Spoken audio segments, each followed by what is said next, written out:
جی کل کی آیات میں ہم نے سیدنا عیسیٰ علیہ السلام کے معجزات کا ذکر کیا تھا، اور جو آپ نے دعوت اپنی قوم کو دی اس کا ذکر ہو گیا۔ اب اس سے اگلی آیت میں اسی دعوت کا تسلسل ہے۔ پچھلی آیت میں فرمایا کہ اعوذ باللہ من الشیطان الرجیم بسم اللہ الرحمن الرحیم ورسولا إلى بني إسرائيل إني قد جئتكم بآية من ربكم أني أخلق لكم من الطين كهيئة الطير فانفخ فيه فيكون طيرا بإذن الله وأبرئ الأكمه والأبرص وأحيي الموتى بإذن الله وأنبئكم بما تأكلون وما تدخرون في بيوتكم إن في ذلك لآية لكم إن كنتم مؤمنين۔ کہ اللہ فرماتا ہے کہ اس کو بنی اسرائیل کی طرف رسول بنا کر بھیجے گا۔ سیدہ مریم کے پاس ایک فرشتہ آیا تو اللہ کا یہ پیغام لے کے آیا کہ جو آپ کے گھر میں بیٹا پیدا ہوگا اس کو اللہ تبارک و تعالیٰ بنی اسرائیل کی طرف رسول بنا کر بھیجے گا۔ چنانچہ اس نے بنی اسرائیل کو دعوت دی کہ میں تمہارے خدا کی طرف سے نشانی لے کر آیا ہوں، یعنی سیدنا عیسیٰ علیہ السلام نے یہ جب آپ تشریف لے آئے تو آپ نے قوم کو یہ خطاب فرمایا کہ میں تمہارے لیے خدا کی طرف سے نشانی لے کر آیا ہوں۔ میں تمہارے لیے دیکھو مٹی سے پرندوں کی صورت کی مانند صورت بناتا ہوں، پھر اس میں پھونک مارتا ہوں تو وہ اللہ کے حکم سے واقعی پرندہ بن جاتی ہے، اور میں اللہ کے حکم سے اندھے اور کوڑی کو اچھا اور مردوں کو زندہ کر دیتا ہوں، اور میں تمہیں بتا سکتا ہوں جو کچھ تم کھاتے اور ذخیرہ کرتے ہو اپنے گھروں میں۔ تو اب سن لو کہ بے شک ان باتوں کے اندر تمہارے لیے نشانی ہے اگر تم ایمان رکھتے ہو۔ نشانی کیا ہے؟ کہ میں اللہ کا نبی ہوں، مجھے یہ ساری چیزیں اللہ تبارک و تعالیٰ نے بتائی ہیں۔ اور بیسیکلی یہود کے اندر یہ چیز موجود تھی کہ وہ ایک نبی کا انتظار کرتے تھے، اور اس میں جو نشانیاں تھیں وہ سیدنا عیسیٰ علیہ السلام کو جو اللہ تبارک و تعالیٰ نے معجزات عطا فرمائے تھے، ان معجزات کا وہاں پر ذکر تھا، تو وہ ایک دوسرے سے باتیں بھی کرتے رہتے تھے اس معاملے میں۔ تو اگلی آیت کے اندر فرمایا وَمُصَدِّقًا لِمَا بَيْنَ يَدَيَّ، پچھلی آیت کے اندر کچھ معجزات کا ذکر ہوا، اور پھر یہ ذکر ہوا کہ میں تمہیں یہ بھی بتا سکتا ہوں کہ تم کیا کھا کے آئے ہو اور کیا گھر میں چھوڑ کے آئے ہو، ذخیرہ کر کے آئے ہو، تو یہ ساری نشانیاں ہیں تمہاری اس چیز کے لیے کہ تم ایمان لے آؤ۔ اور ساتھ پھر کیا ہے وَمُصَدِّقًا لِمَا بَيْنَ يَدَيَّ، اور میں اس کی تصدیق کرنے آیا ہوں جو میرے سامنے ہے، من التوراۃ، تورات میں سے، کہ تورات کی جو چیزیں اس وقت ہمارے پاس ہیں میں ان سب کی تصدیق کرتا ہوں۔ وَلِأُحِلَّ لَكُمْ بَعْضَ الَّذِي حُرِّمَ عَلَيْكُمْ، اور میں تاکہ تمہارے لیے حلال کروں ان چیزوں کو، ان کو بعض ایسی چیزوں کو کہ جو تمہارے اوپر حرام کر دی گئی ہیں۔ اب اس کی ہم تفصیل دیکھتے ہیں کہ یہ حرام کیا ہوئی تھی چیزیں۔ وَجِئْتُكُمْ بِآیَةٍ مِّن رَبِّكُمْ، اور پھر کیا ہے وَجِئْتُكُمْ، اور میں تمہارے پاس آیا ہوں بِآیَةٍ مِّن رَبِّكُمْ، تمہارے رب کی ایک نشانی کے ساتھ، فَاتَّقُوا اللَّهَ وَأَطِیعُونِ، تو ایسا کرو اللہ تعالیٰ کا تقوی اختیار کرو، اور وَأَطِیعُونِ، اور میری اطاعت کرو، جو میں تمہیں حکم دیتا ہوں اس کو مانو۔ تو یہ سیدنا عیسیٰ علیہ السلام نے آ کے تو قوم کو یہ پیغام دے دیا۔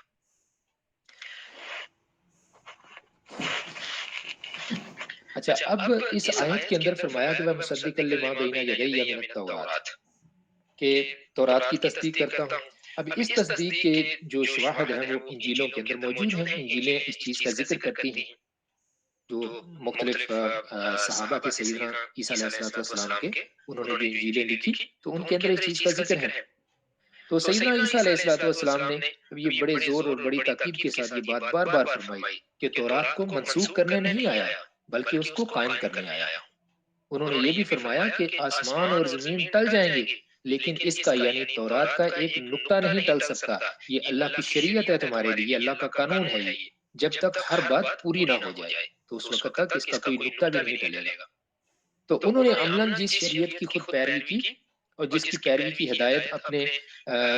ساتھ چلنے والے لوگ، جو ان کا حکم ماننے والے لوگ تھے، ان کو دی، تو وہ کیا چیز تھی؟ وہ بیسیکلی تورات ہی تھی۔ تورات ہی شریعت ہے یہود میں بھی، اور عیسائیوں جب سیدنا عیسیٰ علیہ السلام تشریف لے آئے تو اس وقت بھی شریعت یہی تھی۔ تو آپ نے جو تورات میں اضافہ فرمایا، جو چیزیں ان کو مزید بتائیں، تو وہ چیزیں وہ شریعت کی نہیں بلکہ وہ کیا تھی، وہ حکمت کی باتیں تھی ساری. وہ شریعت ان کو سمجھانے کے لیے جو حکمت کی باتیں آپ نے کی. اور اس اضافے کی نوعیت یہ ہے کہ انہوں نے تورات کے اس باطن کو کھول دیا کہ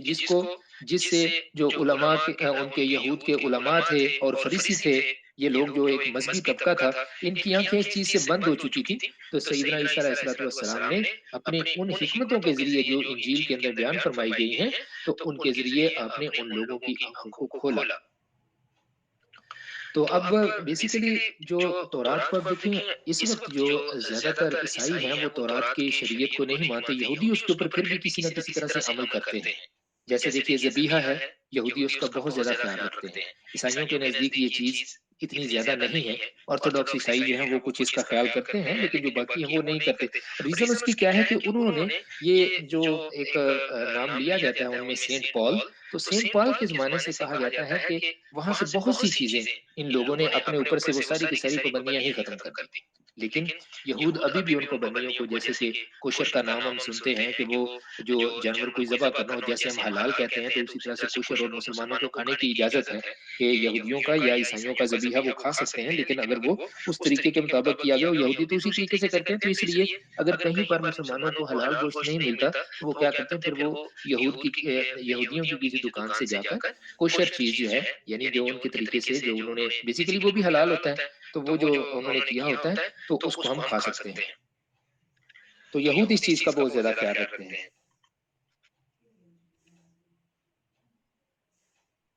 اچھا، اب دوسرا مفہوم جو اس چیز کا ہے، مصدق لما بین یدی،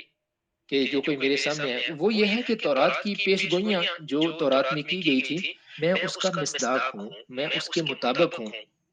کہ میرے ظہور کی، میرے دنیا کے اندر آنے کی پیش گوئیاں تورات کے اندر موجود تھیں، تو دیکھو میں بھی آ گیا ہوں. تو سیدنا عیسیٰ علیہ الصلوۃ والسلام سے پہلے جو انبیاء یہود کے اندر آئے، تو ان میں یہ پیش گوئیاں ان نبیوں کی طرف سے یہ موجود تھیں کہ جن کی بنا پر یہود کو آپ کے آنے کا انتظار تھا. تو جب سیدنا عیسیٰ علیہ السلام تشریف لے آئے اور آپ کی شہرت علاقوں میں پھیل گئی، تو بہت سے حلقوں میں چرچا ہونے لگا کہ یہ وہی تو نہیں ہے جن کا انتظار تھا. تو لوگوں نے کہا ہاں یہ تو وہی ہے جن کا ہم انتظار کر رہے تھے. تو بعض لوگ کہتے تھے کہ اس منتظر کا نام تو ایلیا ہوگا، تو ان کا نام تو اور ہے. تو انجیلوں میں حضرت یوحنا کے متعلق بھی منقول ہے کہ جب وہ ہیرودیس جو اس کا تھا، جو وہاں حاکم تھا، تو اس کے حکم سے وہ جیل میں، تو انہوں نے کیا کیا، اپنے چند شاگردوں کو سیدنا عیسیٰ علیہ الصلوۃ والسلام کی خدمت میں بھیج کر یہ بات ان سے پوچھوائی کہ کیا تو وہی ہے جس کا انتظار ہم کر رہے تھے، یا ہم کسی اور کا انتظار ابھی کریں. تو سیدنا عیسیٰ علیہ الصلوۃ والسلام نے جو پیغام لانے والے لوگ تھے ان سے کہا کہ جو کچھ دیکھ رہے ہو وہ جا کر بتا دو، کہ جو کوئی تم میرے معجزات دیکھ رہے ہو وہ جا کے انہیں بتا دو. کیا معجزات؟ کہ لنگڑے چل رہے ہیں،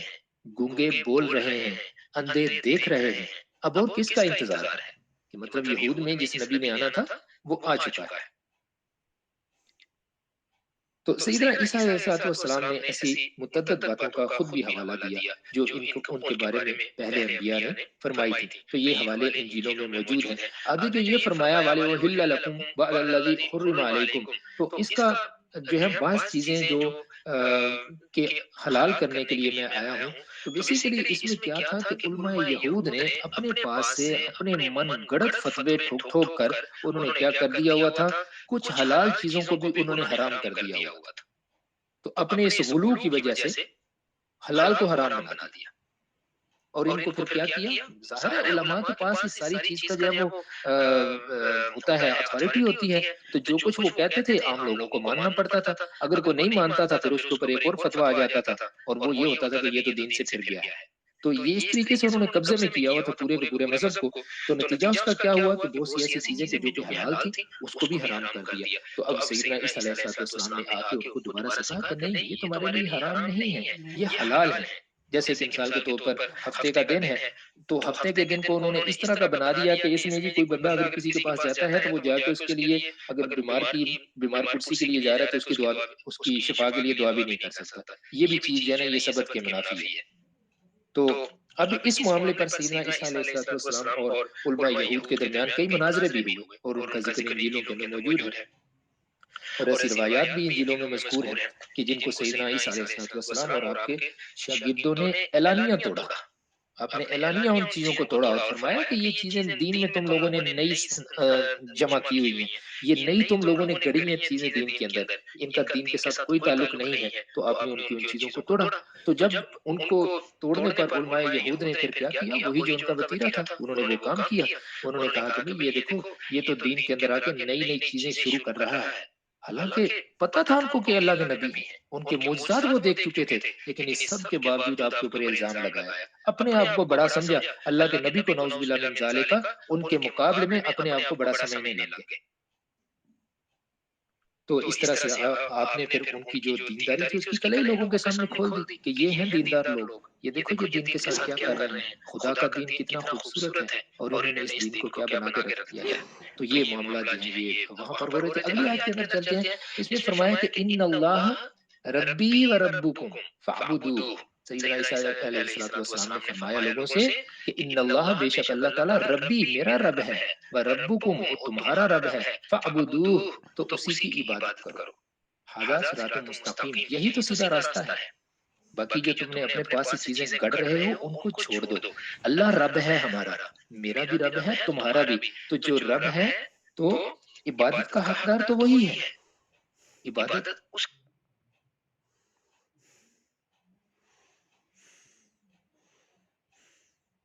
اس کی ہم کریں۔ تو اب دیکھیں یہاں پر ایک معاملہ بڑا امپورٹنٹ ہے کہ یہ جو لفظ یہاں پر قرآن کے اندر اللہ تبارک و تعالیٰ نے رب فرمایا ہے، تو رب سے مراد جو پالنے والا سب کچھ دینے والا۔ تو اب انجیلوں میں یہ جو عیسائیوں میں جو کانسیپٹ ہے نا اب کا باپ کا، کہ وہ اللہ تبارک و تعالیٰ کے لیے نعوذ باللہ من ذالک وہ اس طرح سے یہ لفظ استعمال کرتے ہیں۔ بیسیکلی ہوا کیا ہے کہ یہ لفظ جو ہے قرآن پاک میں اللہ تبارک و تعالیٰ نے اس کو پورا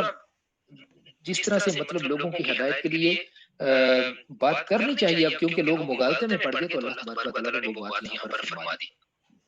اس کی تصحیح فرما دی کہ یہ تم لوگ جس معنی میں لے رہے ہو باپ کے لفظ کو یہ اس طرح سے نہیں ہے۔ تو یہاں فرما دیا کہ اللہ ہی میرا رب ہے اور تمہارا بھی رب ہے، تو اسی کی بندگی کرو۔ لیکن نصارہ نے کیا کیا تھا، انہوں نے متشابہات کی پیروی کی۔ اسلام میں بھی ہمیں ان چیزوں سے منع فرمایا گیا ہے نا کہ متشابہات کے پیچھے زیادہ نہ پڑو۔ تو عیسائیوں نے کیا کیا کہ انہوں نے متشابہات کی پیروی کر لی سیدنا عیسیٰ علیہ السلام کے بعد کے دور میں، اور آپ کی جو واضح سیدھی سیدھی تعلیمات تھیں ان کو نظر انداز کر دیا۔ اب یہ جو لفظ ہے جو باپ کے لیے بولا جاتا ہے عربی کے اندر مثال کے طور پر اب ہے، بیسیکلی یہ لفظ جو ہے یہ عبرانی کا ہے، تو عبرانی میں یہ لفظ دونوں معنوں میں استعمال ہوتا ہے، باپ کے لیے بھی رب کے لیے بھی۔ اب ہم دوبارہ اس دعا کی طرف آتے ہیں۔ آپ کو یاد ہوگا ہم پہلے بھی یہ ڈسکس کر چکے ہیں کہ والدین کے لیے جو دعا ہمیں سکھائی گئی ہے اللہ تبارک و تعالیٰ نے جو سکھائی ہے وہ کیا ہے کہ رب ارحمہما کما ربیانی صغیرا، ربی ہے میرے رب، رب ارحمہما ان دونوں کے اوپر رحم فرما، کما جیسا کہ ربا یعنی انہوں نے مجھے پالا تھا۔ اب یہاں پر بھی ربا یعنی مجھے پالا تھا، تو ماں باپ کے لیے بھی یہ لفظ آ رہا ہے۔ تو یہ لفظ جو ہے عبرانی میں دونوں معنوں کے اندر استعمال ہوتا ہے، لیکن اب یہ کس معنی میں کہاں پر استعمال ہو رہا ہے یہ اس کے سیاق و سباق سے پتہ چلے گا۔ کیا یہ لفظ جو ہے باپ کہنے کے لیے بولا جا رہا ہے یا پھر یہ رب کہنے کے لیے بولا جا رہا ہے؟ تو یہ دونوں الفاظ اس کے جو ہے نا یہ مطلب اس کا معنی جو ہے دونوں کے لیے۔ اسی طرح سے جو لفظ ہے ابن، ابن کیا ہوتا ہے کہ مطلب بیٹا، ابن بیٹا۔ اب یہ لفظ بھی دونوں معنی میں استعمال ہوتا ہے، ایک جو ہے وہ بیٹے کے معنی میں اور دوسرا یہ عبد کے معنی میں، عبد مطلب بندہ۔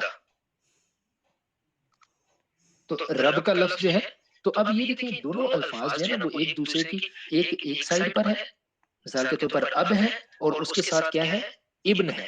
کو اب کا معنی اگر ہم باپ کریں گے تو اس کے نیچے اس کے ساتھ جو آئے گا وہ آئے گا بیٹا۔ اگر اس کا معنی ہم رب کریں گے تو اس کا یعنی اس کا مطلب اگر خدا کریں گے تو پھر کیا ہوگا اس کا مطلب پھر ہوگا کہ عبد، اس کے ساتھ جو جس کا تعلق ہوگا وہ عبد ہوگا۔ تو اب یہ دو لفظ جو ہیں یہ دونوں معنی کے اندر استعمال ہوتے ہیں، تو سیاق و سباق سے بیسیکلی یہ پتہ چلے گا کہ یہ لفظ جس سینٹینس میں استعمال ہوا ہے تو وہاں پر اس کا مفہوم کیا ہے۔ لیکن جب نصارہ نے سیدنا عیسیٰ علیہ السلام کی الوہیت کا عقیدہ بنا لیا نعوذ باللہ من ذالک، تو جو چیز بھی انہیں مفید نظر آئی تو اسی کو انہوں نے اپنے عقیدے کی تائید میں استعمال کر لیا۔ تو قطع نظر اس کے کہ اس کا موقع وہاں کیا ہے، کیا یہ لفظ یہاں پر بولنا بھی چاہیے؟ تو پھر جب اصل انجیل کی جگہ صرف اس کے ترجمے رہ گئے تو ہر چیز کی تعبیر بھی ایک دم بدل گئی۔ اب دیکھیے ترجمہ جو ہے نا وہ اگر صرف ترجمہ رکھا جائے تو وہ کتنا خطرناک ثابت ہوتا ہے۔ ترجمے کے اندر مطلب کچھ کا کچھ ہو جاتا ہے، اسی لیے ہمیں بہت زیادہ احتیاط کی ضرورت ہوتی ہے جب ہم کسی چیز کا ترجمہ پڑھتے ہیں۔ ہم اس کی دیکھیں قرآن پاک کے ساتھ اسی لیے یہ فرمایا جاتا ہے کہ اس کی عربی ساتھ ضرور ہونی چاہیے، صرف ترجمہ ہمیں نہیں پڑھنا چاہیے، عربی ساتھ ہو تاکہ وہ ساتھ ہمیں اوریجنل ٹیکسٹ جو ہے اس کی بڑی اہمیت ہے۔ ایک دن ہم بات کر رہے تھے، ہو رہی تھی اسپیس تھی تو اس میں کچھ باتیں جو ہے وہ اور طرح کی ہو رہی تھی، مطلب تو اس میں کچھ دوست جو ہے وہ کہنے لگے کہ جی قرآن کے اندر یہ چیز لکھی ہوئی ہے، میں نے کہا کہاں پر لکھی ہوئی ہے؟ کہنے لگے فلاں ترجمے کے، میں نے کہا غلط ترجمہ کیا ہوا ہے، اس کا ترجمہ ایسے ہے ہی نہیں، اور ویسے جو آپ اس لکھے ہوئے کو جو آپ پڑھ رہے ہو اس کا یہ مطلب ہی نہیں ہے۔ تو یہ دیکھیں صرف ہم اگر ترجمے کو پڑھیں گے تو جو مطلب ہے، جو بات عربی کے اندر موجود ہے وہ کچھ کی کچھ ہو جائے گی، بالکل اسی طرح سے جیسے وہ آیت ہے نا کہ سحری کا ٹائم کب سے لے کر کب تک ہے، تو اس میں بھی یہی ہے کہ وہ داغا جو ہے وہاں پر جو لفظ بیان ہوا، اگر ہم اس کو داغے کے معنی میں لیں گے تو وہ معنی کچھ کا کچھ ہو جائے گا۔ اسی طرح سے دیکھیں ایک مثال جو ہے وہ ایک دن میں ایک کافی عرصے پہلے کی بات ہے، گاندھی صاحب نے ایک بڑی اچھی مثال دی تھی۔ وہ بات کر رہے تھے ان کی غلام احمد پرویز صاحب کی، جو انہوں نے قرآن پاک کا ترجمہ وہ بڑے عجیب سے انداز میں اس کو سمجھتے تھے، تو انہوں نے کہا کہ میں نے ان سے یہ کہا ایک دفعہ کہ بھائی اس ضمن میں وہ بات کر رہے تھے کہ دیکھیں لفظی ترجمہ جب ہم کرتے ہیں ہمیں سیاق و سباق کو بہت زیادہ دیکھنا پڑتا ہے، تب ہم اس کا صحیح مطلب دیکھ سکتے ہیں۔ اور دوسرا کہ اس دور میں جو عرب تھے وہ کس طور پر اس ترجمے کو لے رہے تھے، ان کے ہاں کچھ چیزیں جب وہ محاورے تھے تو وہ محاورہ جو ہے اس کو ہم اگر اپنی زبان کے اندر ترجمہ کر دیں گے تو اس کا تو مطلب کچھ کا کچھ ہو جائے گا۔ جیسے مثال کے طور پر ایک لفظ ہے سالن، سالن کیا ہے؟ سال سے ہے، سال کہتے ہیں نمک کو، اور سالن نمک والا، سالن کا مطلب نمک والا۔ جب ہم سالن کا لفظ استعمال کرتے ہیں تو اس کا مطلب کیا ہوتا ہے؟ نمک والا۔ کیا نمک والا؟ مطلب جو ہم کھانا پکایا ہوتا ہے ہم نے، جو سالن بنایا تھا، لیکن ہمارے یہاں پاکستان میں اگر سالن کی ہم بات کرتے ہیں اس کا مطلب ہے کہ جی وہ کوئی سبزی ہوگی یا وہ گوشت ہوگا یا سبزی اور گوشت کا وہ مکسچر ہوگا یا کوئی دال ہوگی، اس کے اندر مرچیں بھی ہوں گی، نمک بھی ہوگا، اس کے اندر اور بھی کئی چیزیں ہوں گی۔ تو لیکن اگر اس کا مطلب ہم اس کا لفظی ترجمہ جو ہے وہی کر دیں تو آگے کسی کو ہم پڑھانا شروع کر دیں تو آگے چل کے تو لوگ یہی سمجھیں گے اچھا اس دور میں پاکستان کے اندر جو ہے نا نمک والے پانی کے ساتھ یا نمک والی کسی چیز کے ساتھ لوگ روٹی کھایا کرتے تھے، کوئی مطلب واضح نہیں ہوگا۔ تو اس طرح سے یہ چیز جو ہے یہ دیکھنا پڑے گا کہ کون سا مطلب جو اس کا لیا جا رہا ہے، ایک ہی لفظ ہے اگر دو مختلف جگہوں پہ آ رہا ہے تو اس کا مطلب کیا بنے گا۔ تو عیسائیوں سے بیسیکلی یہی غلطی ہوئی، تو انہوں نے کیا کیا کہ ایک لفظ کو اس کا مطلب کچھ تھا انہوں نے کچھ کا کچھ بنا دیا، یعنی اب جو ہے وہ رب کے معنی میں تھا انہوں نے اس کو باپ کے معنی میں کر دیا۔ تو اب یہ معاملہ جو ہے یہ انجیلوں کے اندر جو بعد میں جب یہ ترجمے ہوئے تو ترجموں میں ہر چیز جو ہے نا اس کی تعبیر بالکل ہی بدل گئی۔ تو لیکن ان ساری تحریفات کے باوجود آج بھی اگر ہم انجیل میں دیکھیں تو ایسی تصریحات موجود ہیں جن سے یہ صاف واضح ہو جاتا ہے کہ جب سیدنا مسیح علیہ الصلوۃ والسلام یعنی سیدنا عیسیٰ علیہ الصلوۃ والسلام جب اللہ تعالیٰ کے بارے میں اب کا لفظ استعمال کرتے ہیں تو اس سے مراد ان کی رب ہی ہوتی ہے، مطلب باپ سے مراد کیا کہ رب۔ تو چنانچہ بعض مقامات میں انہوں نے کیا کیا کہ دوسرے مترادف اس لفظ کے استعمال کر کے مطلب کو بالکل واضح کر دیا۔ جیسے مثال کے طور پر جو یوحنا کی انجیل اس کا باب 20 اور آیت 18 اس میں ہے لیکن میرے بھائیوں کے پاس جا کر ان سے کہہ دو میں اپنے باپ اور تمہارے باپ اور اپنے خدا اور تمہارے خدا کے اوپر جاتا ہوں، کے پاس اوپر جاتا ہوں۔ اب دیکھیے تو یہاں پر جو معنی ہے، جو یہ لفظ ہے یہ کس معنی میں استعمال ہو رہا ہے باپ کا؟ یہ بیسیکلی جو ہے وہ رب کے لیے استعمال ہو رہا ہے، خدا کے لیے استعمال ہو رہا ہے، کیونکہ اگر نعوذ باللہ من ذالک وہ سیدنا عیسیٰ علیہ السلام کو خدا کا بیٹا کہتے ہیں تو اب یہاں پر تو وہ سب کے لیے آ رہا ہے، اپنے باپ اور تمہارے باپ، اب سب کا باپ تو نہیں نہ کہہ سکتے۔ تو مطلب کیا ہوا؟ باپ سے مراد یہاں پر خدا ہے، باپ نہیں ہے، نسبی باپ نہیں ہے۔ تو اس ارشاد سے صاف واضح ہے کہ سیدنا عیسیٰ علیہ السلام جس معنی میں اللہ تعالیٰ کو اپنا اب کہتے ہیں، جو کہ انجیلوں کے اندر جس طرح سے ان لوگوں نے لکھا ہوا ہے اس معنی میں وہ اس کو تمام خلق کا اب کہتے ہیں، مطلب یہ کہ وہ اس کو رب کے معنی میں استعمال کرتے ہیں۔ تو اس لفظ کو وہ کیا کہتے ہیں؟ اللہ تبارک و تعالیٰ کی تعبیر کے لیے اس کی ربوبیت کے پہلو سے استعمال کرتے ہیں، نہ کہ اس کے ساتھ اپنا نسبی رشتہ جوڑنے کے لیے۔ اور آگے دیکھیں کیا فرمایا کہ ھذا صراط مستقیم، کہ اس چیز کو مانو یہی سیدھا راستہ ہے، اور یہ سیدھا راستہ ہے جس کے اوپر چل کے تم لوگ کامیاب ہو سکتے ہو، کیونکہ کامیابی کے لیے کوئی ٹیڑھا راستہ اگر اپناؤ گے تو اس میں گمراہ ہو جاؤ گے۔ کامیابی کے لیے راستہ وہی ہے جو کہ سیدھا راستہ ہے۔ اگلی آیت میں فرمایا فلما احس عیسیٰ منہم الکفر، جب سیدنا عیسیٰ علیہ السلام نے ان میں کفر کا احساس کر لیا، جب انہیں یہ پتہ چل گیا کہ یہ لوگ ایمان نہیں لائیں گے، جب پورا اپنا آپ نے حجت تمام کر لی نا، وہ جتنے مذہب کے ٹھیکیدار تھے ان سب سے بات کر لی، اور ان کو تو اپنی جو انہوں نے امپائر بنائی ہوئی تھی وہ ان کو اپنی ڈوبتی نظر آنے لگی کہ یہ تو آگے ہیں، تو ہم نے جو ساری دکان سجائی ہوئی ہے یہ تو اجڑ جائے گی ساری کی ساری۔ تو جب سیدنا عیسیٰ علیہ السلام نے یہ دیکھ لیا کہ یہ لوگ تو نہیں ماننے والے، اب دیکھیے وہ کن لوگوں کی طرف جا رہے ہیں۔ قال، کہنے لگے، من انصاری الی اللہ، اللہ کے لیے اللہ کے راستے میں میرا کون مددگار ہے؟ قال الحواریون،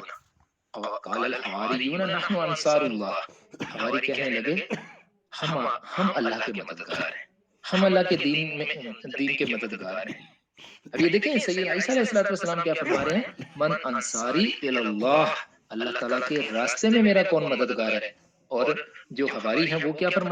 کہہ رہے ہیں؟ نحن انصار اللہ، وہ الہ کا معنی بھی، وہ الہ کا لفظ بھی استعمال نہیں کر رہے، وہ ڈائریکٹلی اس جگہ پہ آخری جگہ پہ پہنچ رہے ہیں جہاں سیدنا عیسیٰ علیہ السلام نے ان کو پہنچانے کا آپ کا ارادہ تھا کہ اللہ تبارک و تعالیٰ کے لیے میری مدد کون کرے گا۔ تو وہ بات کو سمجھ گئے اور انہوں نے ایسے ایمانی جوش کا مظاہرہ کیا کہ انہوں نے کہا کہ ہم اللہ کے مددگار ہیں،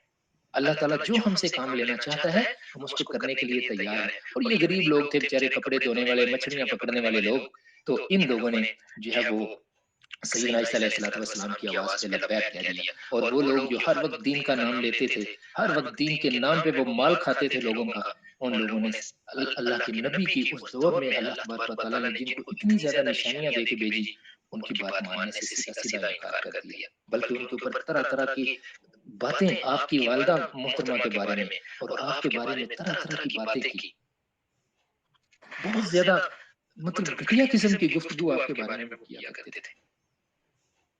اب یہ حواری کا جو لفظ ہے اس میں بہت سے لوگوں نے مختلف معنی اس کے کیے ہیں، کچھ کہتے ہیں کہ جی یہ حور سے ہے، مطلب یہ کپڑا سفید کرنے والے کیونکہ یہ دھوبی تھے۔ تو ان سارے معنیوں کو چھوڑ کے ہم صرف اس کا معنی یہ سمجھیں گے یہاں پر کہ حواری جیسے رسول اللہ صلی اللہ علیہ وآلہ وسلم کے صحابہ ہیں، تو سیدنا عیسیٰ علیہ السلام کے صحابہ کو حواری کہا جاتا ہے۔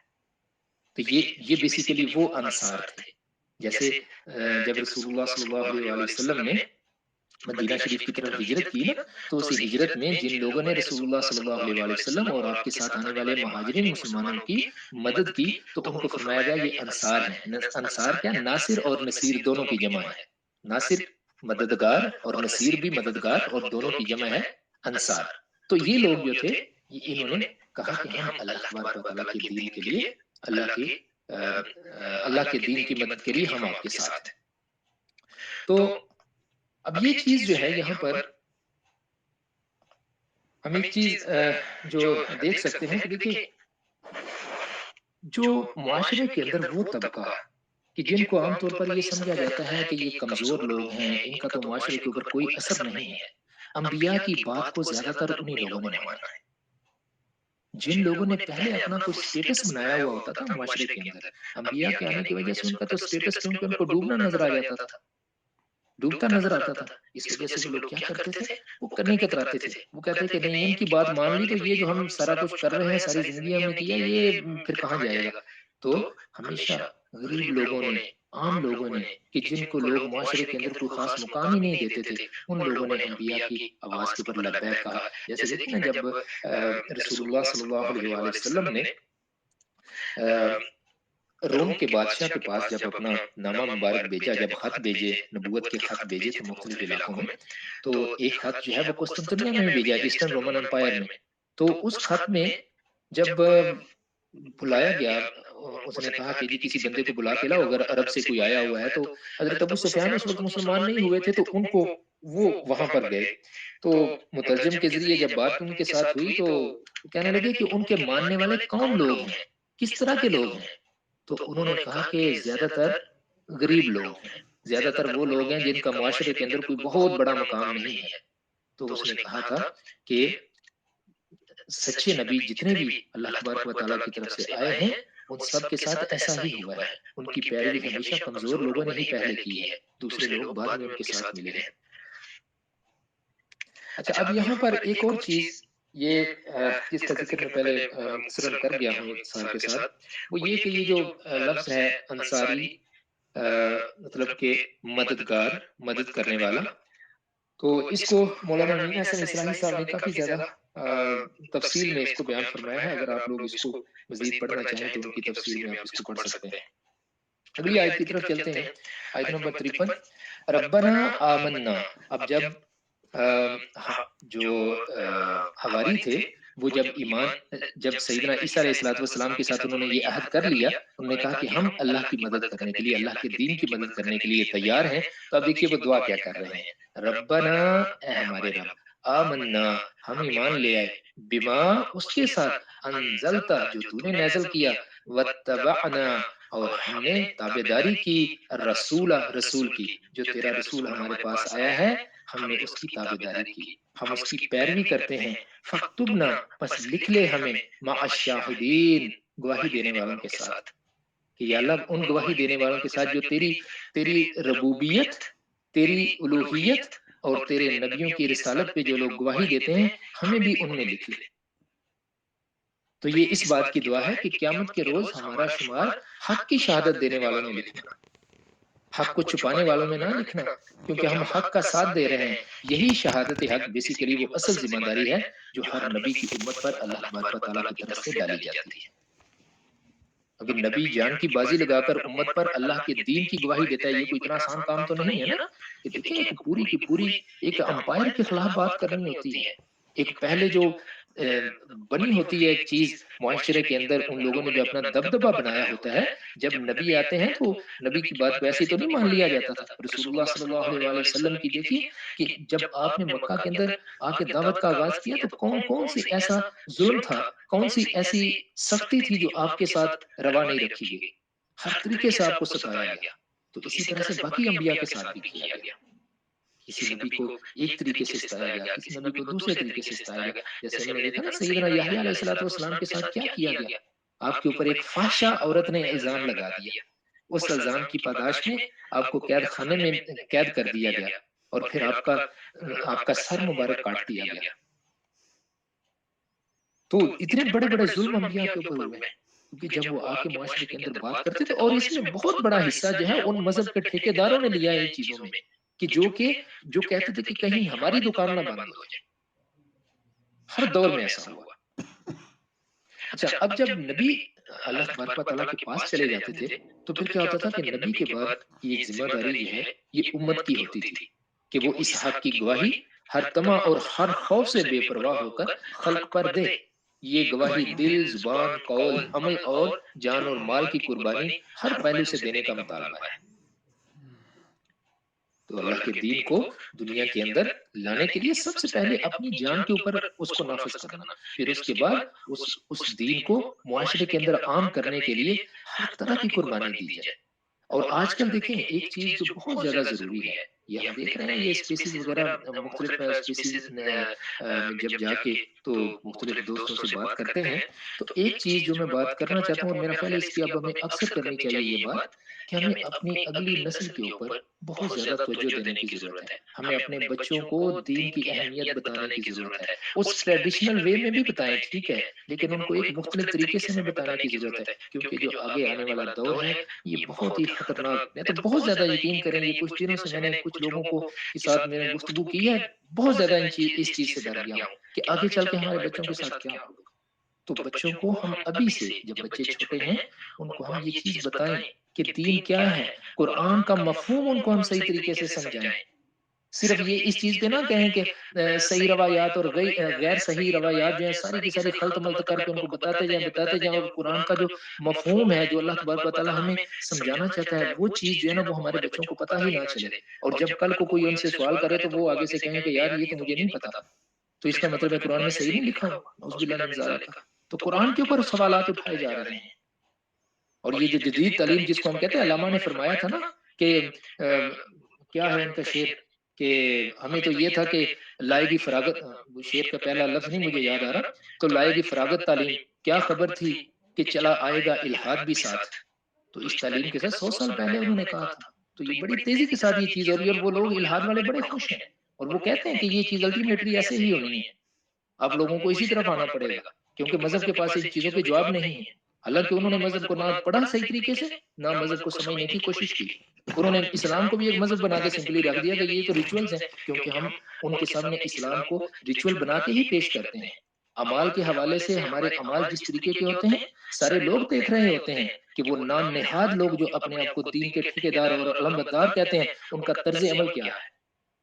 وہ کس طرح کے لوگوں کے ساتھ ساز باز کرتے ہیں۔ اللہ کا حکم ہے کہ تم